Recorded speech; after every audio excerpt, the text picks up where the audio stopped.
ओम नमः चंडिकाय। जय श्री कृष्णा।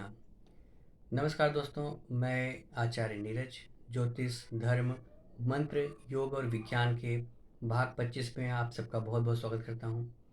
दोस्तों, जैसा हमने पिछले भाग में आपसे कहा था कि हम कुछ टॉपिक्स पर चर्चा करेंगे। आज का हमारा टॉपिक है पंचक। लोग पंचक को बहुत सारे ज्योतिषी बहुत सारे पंडित अलग अलग तरीक़ों से पेश करते हैं। कुछ इसको पंचक दोष भी कहते हैं, और भी पता नहीं क्या क्या नाम दे रखा है। बट पंचक से इतना घबराने वाली कोई बात नहीं है। पंचक एक सामान्य योग है जो दैनिक, क्या कह सकते हैं आप, हर महीने एक बार बनता है। एक या कभी कभी 2 बार भी बनता है।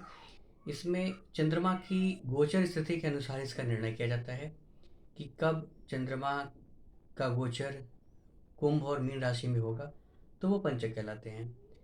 इसमें सिर्फ सामान्यतः 5 चीज़ें वर्जित हैं। उन 5 चीज़ों के बारे में मैं आपको अब बताऊंगा आगे। उससे पहले मैं थोड़ा सा इसका बैकग्राउंड, इसकी भूमिका बता दूं कि क्या है पंचक, क्यों लोग इतना इससे डरे हुए होते हैं, जबकि इसमें डरने वाली ऐसी कोई बात नहीं है। देखिए, ज्योतिष में पंचक क्या है मैं आपको समझाता हूँ। पंचक का अर्थ इतना है, जब भी चंद्रमा चंद्रमा 12 राशियों में 27 दिन में 27 नक्षत्र घूम जाता है, इन राशियों से उसका गोचर होता है। तो जब भी चंद्रमा गोचर करते हुए कुंभ राशि और मीन राशि में गोचर कर रहा होता है, तो प्रायः चंद्रमा 2.25 दिन एक नक्षत्र में रहते हैं। एक राशि में 2.25 नक्षत्र होते हैं। इसमें हर नक्षत्र के 4-4 पाद होते हैं, 4-4 पद होते हैं, 1 2 3 4। तो इस प्रकार से अगर कहा जाए तो 2.25 नक्षत्र आते हैं एक राशि में।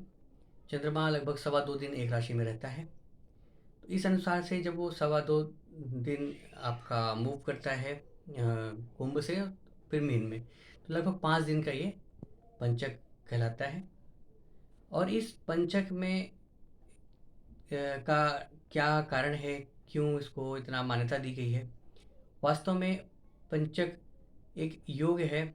हम अगर बात करें शुभ अशुभ योगों की, तो शुभ अशुभ योग 2 तरीके से देखे जाते हैं। एक तो कुंडली के अनुसार, किसी व्यक्तिगत किसी जातक की कुंडली के अनुसार उसके क्या शुभ अशुभ योग बन रहे हैं, उसके जीवन में क्या क्या घटनाएं होंगी, एक तो वो बताते हैं। दूसरी चीज़ होती है सामान्य शुभ अशुभ योग, जिसको हम मुहूर्त में बहुत यूज करते हैं। जैसे आप ये समझ सकते हैं, सामान्य शुभ अशुभ योग जैसे कि आपको यात्रा पे जाना है, कौन सा योग लेना चाहिए। घर बनाना है, कैसा योग लेना चाहिए। आपको बच्चे का संस्कार कराने हैं, 16 संस्कार होते हैं। संस्कारों पर भी हम आगे भागों में चर्चा कर लेंगे। 16 संस्कारों पर भी बहुत अनिवार्य है चर्चा करना, बहुत ही इंपॉर्टेंट चीज़ें हैं, तो उस पर भी देखेंगे। तो ये जो मुहूर्त है, जो इन सब चीज़ों के लिए देखे जाते हैं, उसमें कुछ विचारणीय बिंदु होते हैं जिन पर हमें विचार करना चाहिए। उसमें से पंचक भी एक है। तो पंचक में हमने समझा कि पंचक में ये वास्तव में एक पंचांग का एक अंग, हमने पंचांग के 5 अंग होते हैं। पंच अंग मतलब 5 अंगों वाला पंचांग। हमारा जो हिंदू कैलेंडर है, पंचांग है, उसमें 5 अंग होते हैं। कौन कौन से हैं? तिथि है, वार है, नक्षत्र हैं, योग है और करण है। ये जो 5 आपके पंचांग के अंग हैं, इनमें जो नक्षत्र है वो सबसे इम्पॉर्टेंट है। इस पॉइंट को नोट कर लीजिए। इन पंचांग के 5 अंगों में नक्षत्र को बहुत ही वरीयता दिया गया है शास्त्रों में। तो नक्षत्रों के अनुसार जो शुभ अशुभ योग बनते हैं, उनको अवश्य ही लेना चाहिए अपने किसी भी कार्य को प्रारंभ करने के लिए, किसी भी कार्य को संपादित करने के लिए।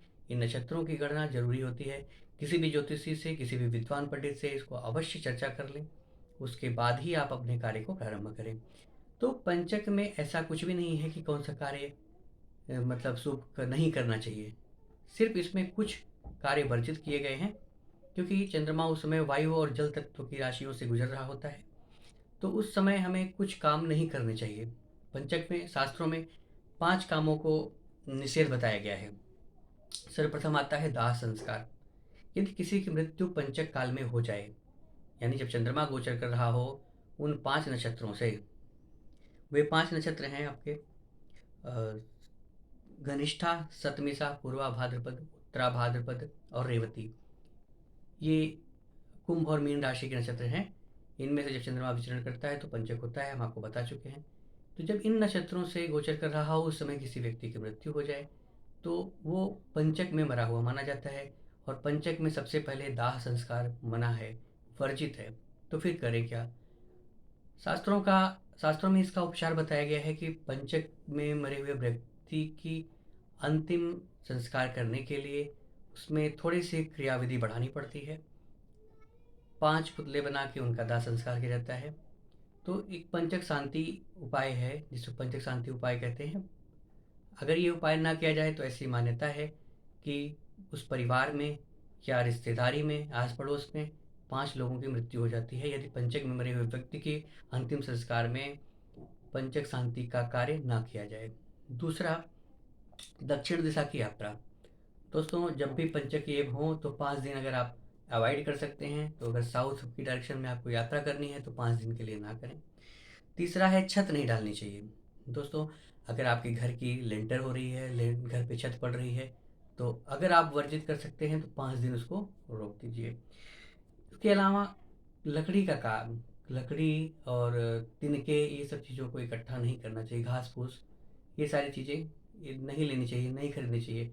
5 दिन इनको भी वर्जित कर किया गया है। तो 3 चीज़ें मैंने बताई अभी आपको। दाह संस्कार नहीं करना चाहिए, दक्षिण दिशा की यात्रा नहीं करनी चाहिए, इसके अलावा तृण या लकड़ी इकट्ठा नहीं करनी चाहिए।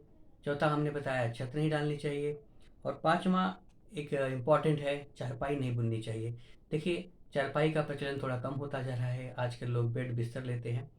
तो अगर आपके पास डबल बेड है, सिंगल बेड है, बेड यूज करते हैं तो बेड अगर आप खरीदने की सोच रहे हैं या चारपाई या शयन से संबंधित कोई भी चीज़ खरीदना चाहते हैं तो उसको वर्जित करें। कुल मिला के लकड़ी के काम को रोकना चाहिए आपको।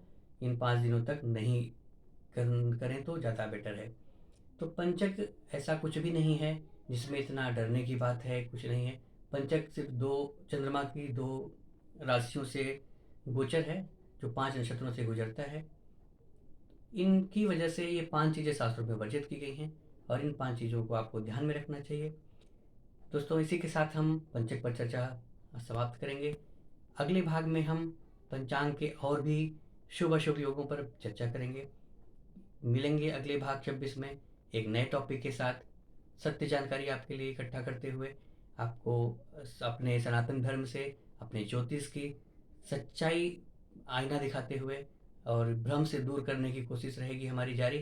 तो दोस्तों, इसी के साथ भाग 25 को हम समाप्त करेंगे। तब तक के लिए आप अपने परिवार के साथ खुश रहिए, स्वस्थ रहिए, सदा मुस्कुराते रहिए। जय जय श्री राधे कृष्णा।